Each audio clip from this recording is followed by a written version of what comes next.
Hello everyone, welcome back to another video. So today we are going to be covering a worked through example of how to plan a navigational flight. By this point you should have watched the three other videos, so you should be pretty familiar now on how to kind of plan and what to expect in planning for a navigational flight.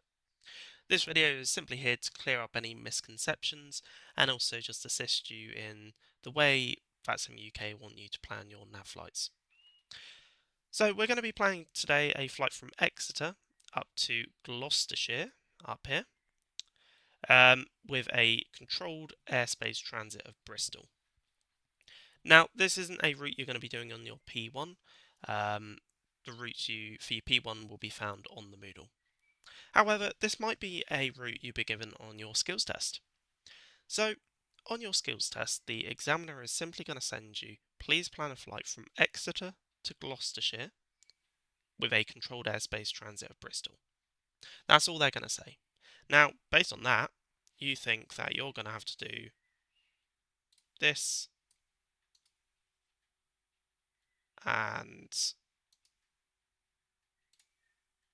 this.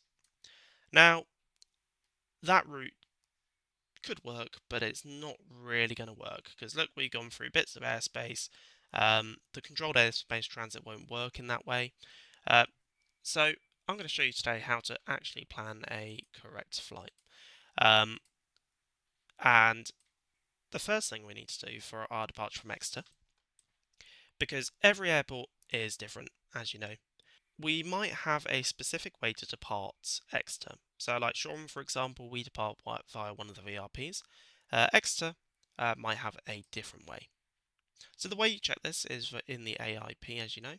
We want to find the current AIP, use the online version, and come to Part 3 aerodromes. And then we want to find Exeter, which should be somewhere there. Once we're on to Exeter, we want to scroll down until we can find the procedures for outbound aircraft, number 4. VFR departures. So we want to read these two and check what they say basically. So it doesn't look like there are any specific ways we need to depart the airfield. However, we just need to ask the ATC or tell the ATC a cardinal direction we're going to be flying after we depart. So, for example, if we want to go to the north, we're going to say departure to the northwest. Other airports might tell you specific town or VRP we need to depart via, but generally it's up to you to decide. So, as we depart Exeter, we're going to right click and click Set as Departure, and it should come up on the left hand side here. Now, Bristol's up in this direction, and we've got Dunkers in the way here. So I think a good VRP, or a good place to depart to, will be this town here. So we're going to center our mouse on the VRP, right click, and click Add User Point VRP to Flight Plan. And then we should get a line like this with a bit of text. Now your text may not look exactly like this, and I'll go through what you need when we get to the plog. So we've now set this. Now we don't want to be doing small 5 nautical mile legs. The longer we can make a leg, the better. So at this point, we could probably make it straight to Bristol. There's nothing really in our way here. So again, when we're transiting controlled airspace, different airports have different procedures for transiting controlled airspace. So we want to go back to the AIP, go to Bristol, and we want to scroll down. They might have a specific section on transiting, or they might just have a procedure for inbound and outbound aircraft, or it might be under a different section. So it's not on the inbound section, other than VFR will be instructed to route via one of the VRPs. So if we come down to 5, so A is not relevant. Aircraft entering the Bristol control zone via the M5 Avon Bridge, Cheddar Reservoir, Clifton Suspension Bridge, and Chew Valley VRPs may be required to hold at East Knaisley, Barrow Tanks for Reservoir, or Churchill VRPs as appropriate. There's no specific way they want us to transit, so it's up to us which VRPs we use. But we're never going to route direct the field because we always want to join via a VRP if there are VRPs, because that allows AETC to separate us against inbound traffic. So for our route, I think using the Cheddar Reservoir VRP will be best. So we'll right click on this and add use point. So we want to just check this route now to see if there's any airspace in the way, NOTAMs, danger areas, and other things that could affect us basically. We've kept clear with Dunk as well by about 2 miles, so that's good. What's this? It's only a farm strip, so we'll keep a very good lookout, but we should be nice and clear of that. Again, a microlight site. We can fly over these, but we're keeping a bit clear of it, so we'll just keep a very good lookout. We're clear of these danger areas, but we do have this orange region here. So what would this be? So we want to click on that. Airspace Yeovilton area of intense aerial activity. You need clearance for IFR if active. IFR. Okay, so we're not doing IFR, so we don't need clearance to enter this. Now it might be a good idea to speak to Yeovilton ATC or whoever does the LARS service around there. So once we get to the Cheddar Reservoir, we can then do a transit via the overhead. Add that to the flight plan. Now, in the AIP, it said that we might be told to hold over the Churchill VRP or the lake. Now, this is what we call a clearance limit. So you might get a initial clearance into the zone. So clear to enter via the Cheddar's Reservoir, not above altitude 2,000 feet VFR, hold over the Churchill VRP. Now what that means is you're clear to enter into controlled airspace, but you have to divert off your route and hold over Churchill. You can't go any further than that. Now, you might be held there due to inbound traffic, other VFR traffic, but you might be held there for a little while. At other airports that don't have intermediate VRPs like this, you may be held south of the field or north of the field if you're coming in from the north. So we've now gone overhead and we need a exit VRP. So I think in the direction we're going, the Clifton Suspension Bridge will be the best one for us. So we'll add that one to our flight plan. Now, up to Gloucestershire, that's quite a distance, isn't it?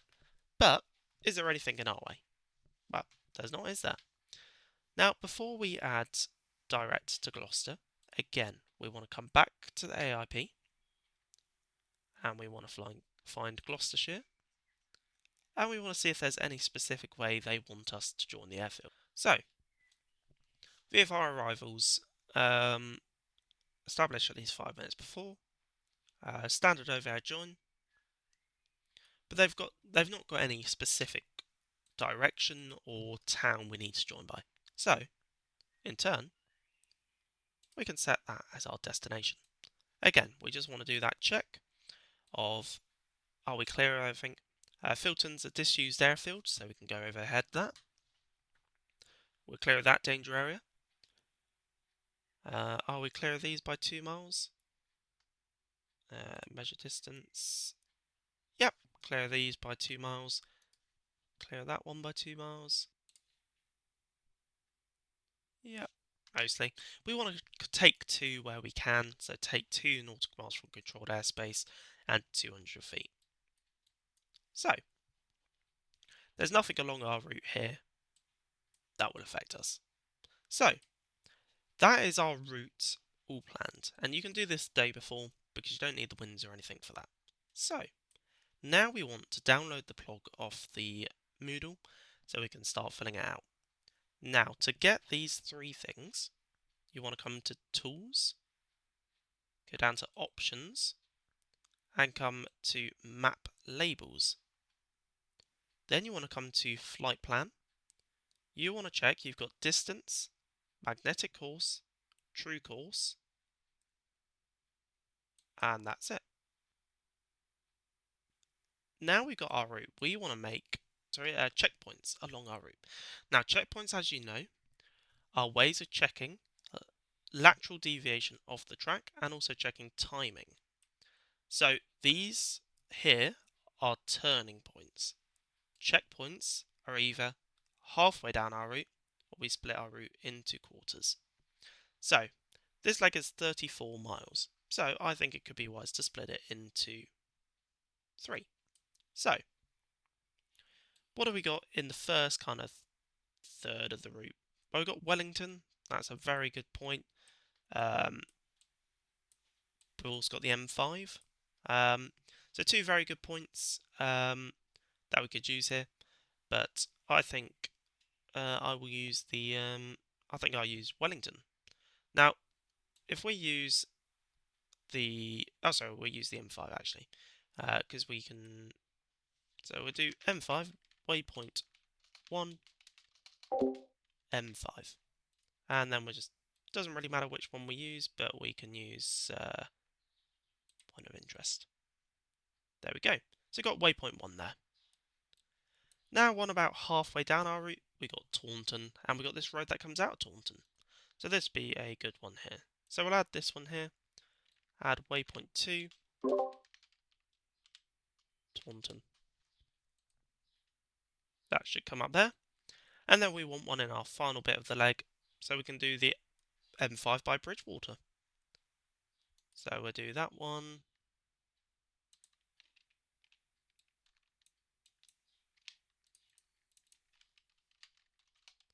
M5. And we'll just put Bridgewater here as well, just so we don't get confused. Now, checkpoints aren't a hard and fast rule, but generally you want something to see and something that you can use to check your lateral deviation and your timing. So if you wanted to use Bridgewater, that's absolutely fine. If you wanted to use Wellington, that's absolutely fine. There's no hard and fast rule as long as you can see it. So we then get to Cheddar Reservoir, and we want a halfway point here. So probably using something like the lake could be a good idea because we're going to see that lake. So we'll add use point there. We'll go waypoint 1, and we can just call it lake, and we know which one we're going to be talking about. So we got that one there. After we get to Bristol, on our next one, we've got Long Aston. So why don't we use that? That'd be a good one there. So waypoint 1, Long Ashton. And then for our final leg, again we've got 31 nautical miles, so we probably want to split this one into 3. So Filton, we're going to see Filton. So let's do Filton for our first one at this junction. So waypoint 1, Filton. Now it's a bit of a sparse route this is. It's not the feature-rich route you might get normally. So Dursley's probably quite a good one.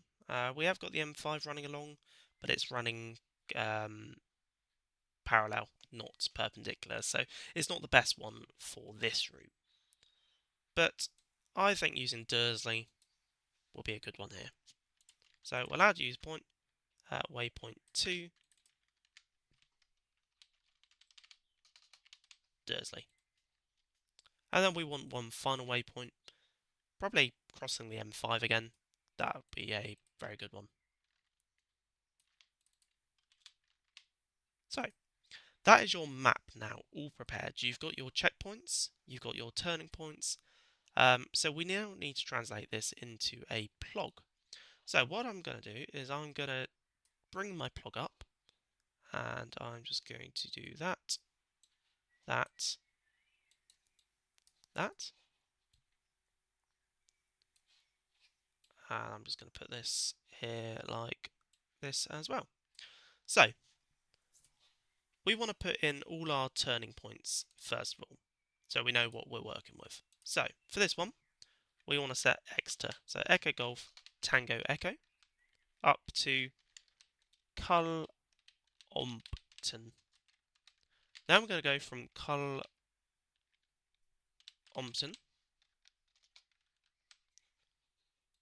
to Cheddar Reservoir.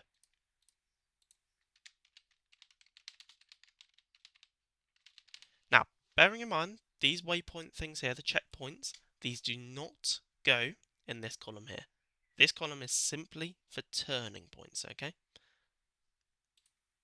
So then from Cheddar Reservoir, we then go to Echo Golf Golf Delta, which is Bristol. From Echo Golf Golf Delta, we want to go to the Clifton Suspension Bridge. And we know that's going to be there. And then from Clifton Suspension Bridge, we're going to go up to Gloucester, Echo Golf, Bravo, Juliet. So, now we've got that. Okay. That is all our turning points in. If you needed to add another column, you simply just right click, insert row below, or you can start a new, download another one and start a new one. So now we want to figure out our MSA, which we can figure out on here, on leg safe altitude. So if this isn't there, you would come to Tools, you would come to Flight Plan Table Options, and then you want to come down to this Flight Plan Table Columns and find leg safe altitude. Okay, so once we got that, we can put these into here. So first leg 1500, second leg 2000, 2000, 2000, 2000. So we now want to decide on a altitude to fly.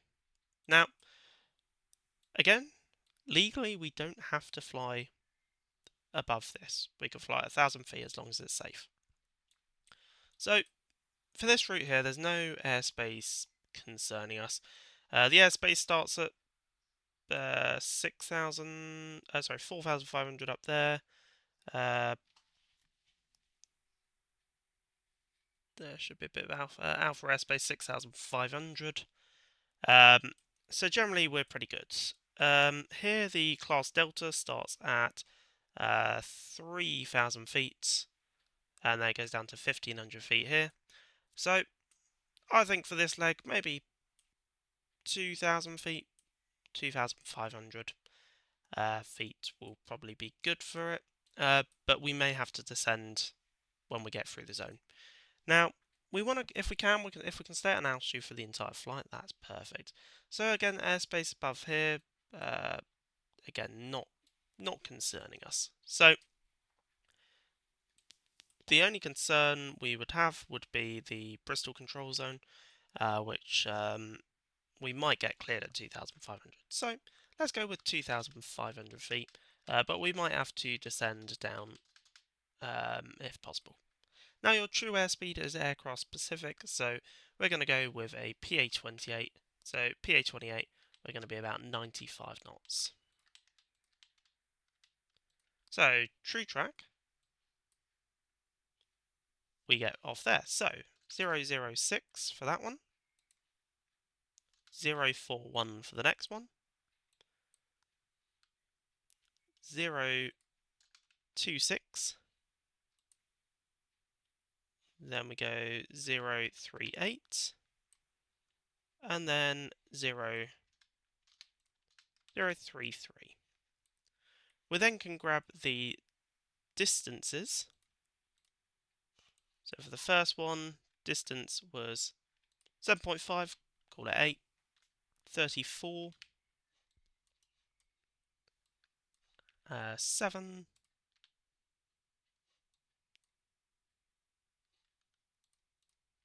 6, and 31. So we can't fill out the times, the ETAs, so that is the top section of the plog done. Now bearing in mind the ETA, ATA we will leave blank because that's what we fill in during the flight. So now we can fill in the checkpoints, or half the checkpoints stuff as to begin with. So for the leg 1, we want to go with the M5 distance, so we can right click on here, measure distance, and we are going to be about 8 nautical miles. Then we want to go Taunton, which again, if we measure it, we always measure it from and time it from the turning point. So that's going to be about 14 nautical miles. And then we want the M5 at Bridge Water, which is going to be about, again, right click, measure, about 24 nautical miles. Our next leg, we want to do the lake, which is going to be measure 4 nautical miles, so we always round it. So that's all we got for that one. So we're just going to copy this one in this line, pop that in there. That's going to be leg 3. We'll also pop a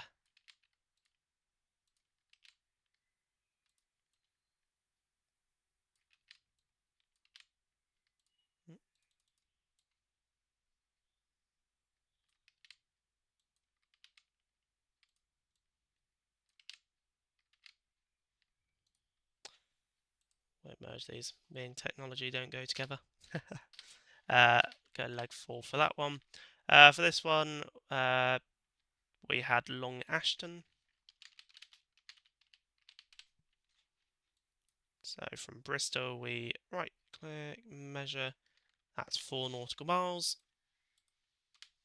And for leg 4, we had a couple, didn't we? So we're just going to add a few more rows. So insert, row below, insert, row below. So first one we had was Filton. Then we had Dursley. And then we had the M5. So again, we're going to, from the checkpoint, we're going to measure 4 nautical miles to Filton. Then we're going to right click again.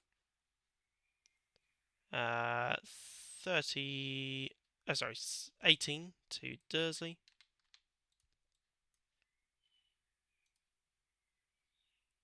Measure from here.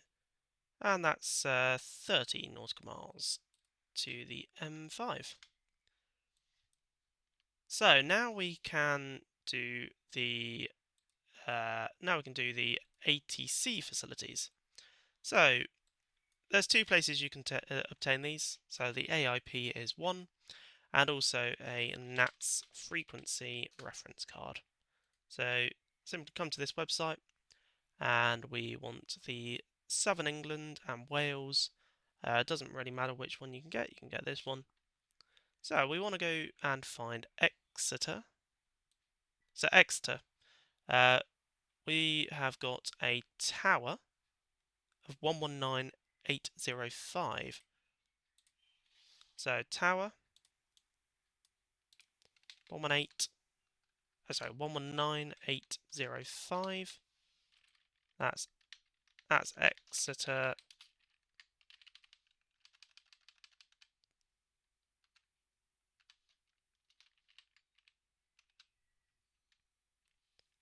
And then we got Exeter approach 128980. Then we want en route we want an en route frequency. So we've got about 34 miles until Bristol.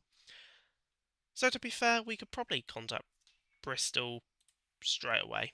We're not, yeah, that would be kind of too short of distance to change frequency 3 times, because Exeter radar will probably cover us up to about here, and then about Taunton we'll change over to Bristol. So we can find out what Bristol has. So we want Bristol.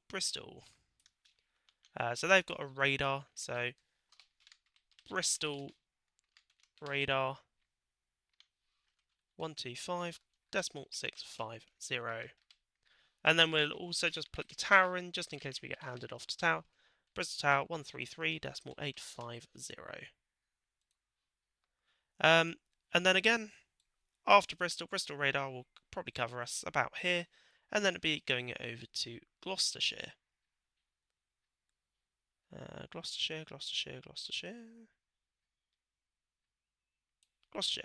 So they've got both an approach and a tower. So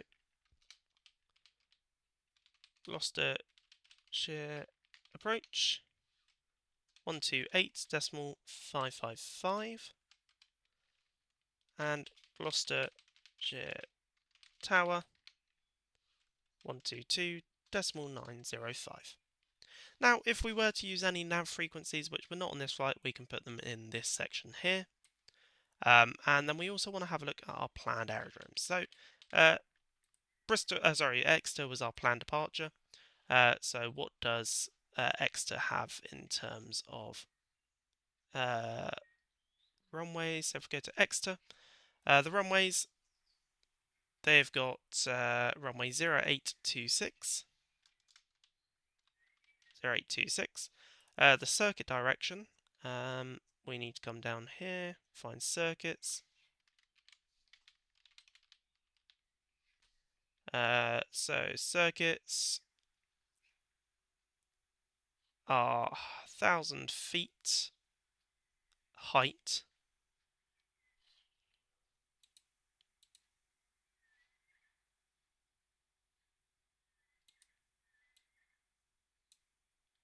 It doesn't specify direction, so it's probably a variable circuit direction, so we'll put variable, and it was 1,000 feet above aerodrome level, so that's height.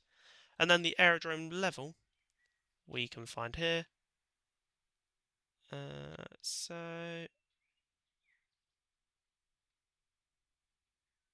169. Then we want to do our arrival, Bravo Juliet. So again, we go down to Gloucestershire, find the runways they've got, which would be down here. So they've got 04, 22, 09, 27. Circuit direction.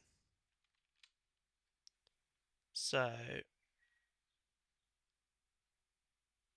that's helicopter circuits. We want circuit procedures. So runway 04 and 09 left hand. 04, 09 left hand. And then 22, 22/27 right hand. Circuit height is 1,000 feet on the QFE. So again, 1,000 feet above aerodrome level. And then the circuit elevation, the airfield elevation is 161. And then we also want to choose an alternate airport just in case we couldn't land at Gloucestershire. So in this area we've got Kemble just south of us, so we'll probably use Kemble, Echo Golf Bravo Papa. The runways 2608, and then we can come in here to look for the circuit direction. So we want to look for Kemble and find circuits.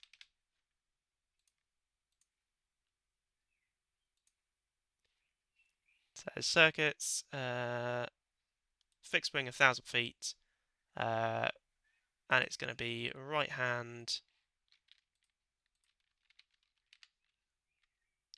08, left hand 26. Circuit height was 1,000 feet above aerodrome level, and airfield elevation was 160. So that concludes the PLOG for what you can do up until the day of the flight. So you can plan this maybe a day or two in advance, ready for the instructor. However, the plog is not completed yet.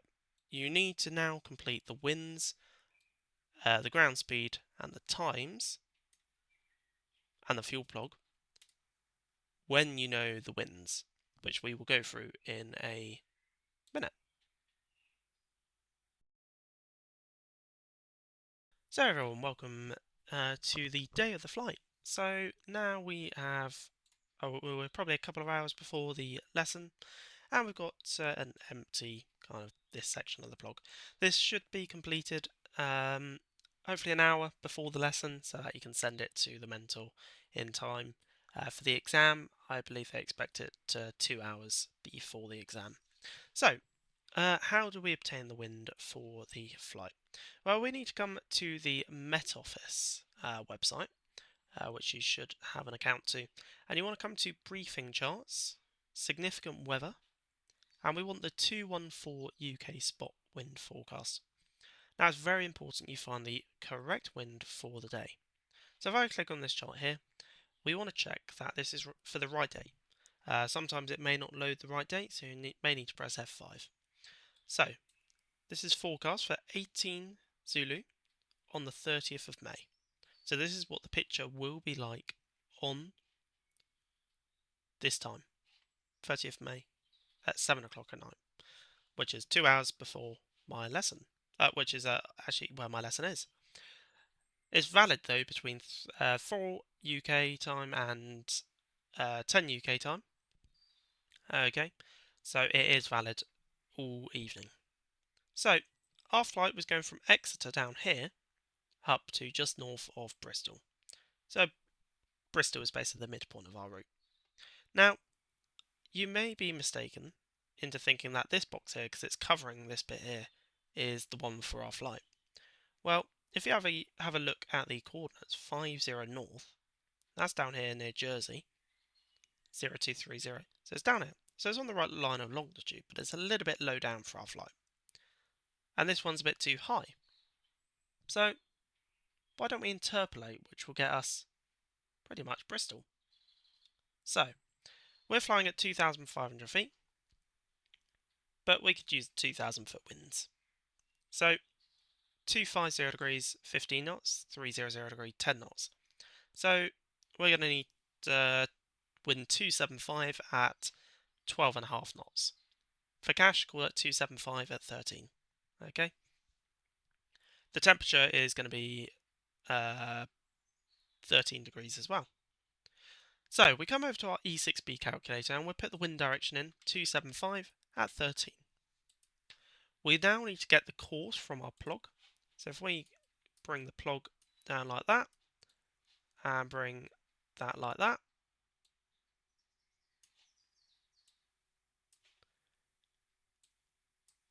we want to grab the true track, which will be 006.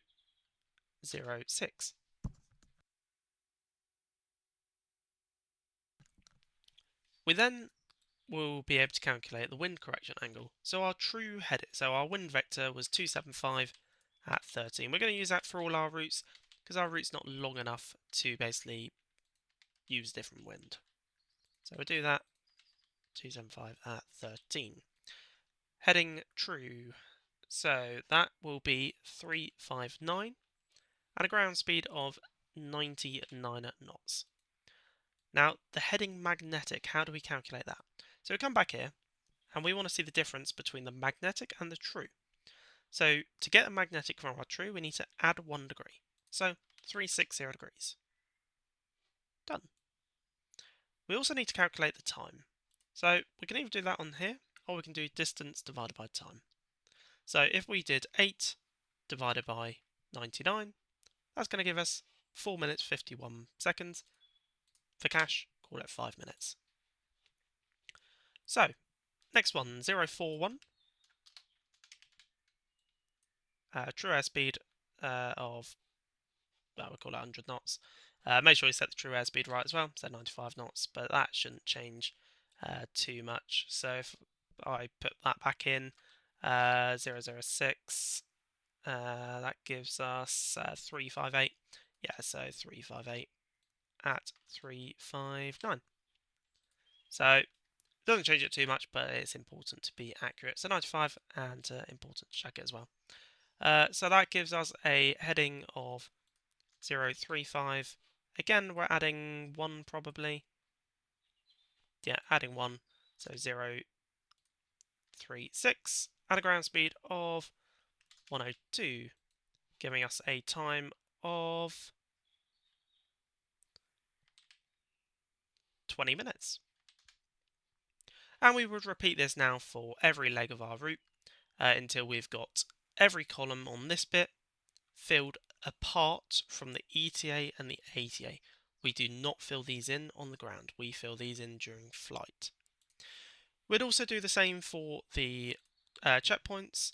So the way we get the times for these is we've got the distance. We can take the ground speed for that leg. So for the first leg, second leg, which is what that one was for, ground speed of 102, and distance we've got 8 to start with, so that'd be 5 minutes. Distance of 14, that'd be 8 minutes, and distance of 24, 14 minutes. So that would be our checkpoints and the turning points. That is how we calculate those bits. So the only things we have to do now is we just need to add the winds aloft. So 2,000 foot winds were 275 at 13. Temperature we said 13 degrees, and the max drift. So our ground speed was 95. So we need to do 60 divided by 95 times by 13 knots, which would be 8 degrees max drift. Now, once we calculated all the headings, we can check that against the max drift, and none of these should be more than 8 degrees, 9 degrees off the true track. That's how we can calculate it. We then go on back onto the form 214, and we can get the winds of the 1,000 foot winds, 5,000 foot winds, and just fill these out as well. Now, no, it's not necessary to really put 5,000, 4,000 foot winds if we're cruising at 2,000 feet, but I'd probably do the ones either side just so you've got it. Okay. So again, you would have to interpolate off here. So for the 1,000 foot winds, I would probably put 260 at 13 and a temperature of 15. 5,000 foot winds, 245 at 18, temperature of about 11 degrees, and then you can work out the others from there. So for the fuel planning log then, so taxi we can obtain that from the POH or the navigation guide. So you come to this thing, so we're flying a PA28, so our taxi burn is going to be 1.2. Our trip fuel, now this is where you need the total time here, which you can calculate from and put in the ETE box. So for argument's sake, let's say that's going to be probably 55 minutes. So we do 55, put that into hours, so 55 divided by 60, and then you times that by the fuel burn per hour, 8.5. So that gives us 7.79 for the trip. Call it 7.8 for cash. Contingency will be 5% of the trip fuel, so 7.8 divided by 100 times by 5 will be 0.39. Our alternate time, so we would need to calculate the distance and time to Kemble, so we right click on there, measure distance from Gloucestershire to Kemble, that's 14 miles, so 14 miles, we would then have to calculate the course, which was going to be 14 miles at 162. would give us a ground speed of 99. So 14 divided by 99 times by 60, 8.4. So 8.4 minutes to get to Kemble. We would basically then calculate that into hours. So the 0.14 we had times by 8.5 would give us 1.2. Final reserve is obviously 30 minutes of fuel burn during the daytime. So 8.5 divided by 2, 4.25, and any extra fuel we'd have. And then we'd add these all up, which would give us our total fuel required. Bearing in mind, the total fuel required is not the fuel we take in the aircraft. It's the minimum fuel we need to take in the aircraft. In a light aircraft, I recommend you taking full tanks if the mass and balance allows it. So you should then have a completed plog, which you can then, and a completed map, which you can send to your mentor. If you've got any questions on how to flight plan after this video, please do put it in the students channel or message your mentor.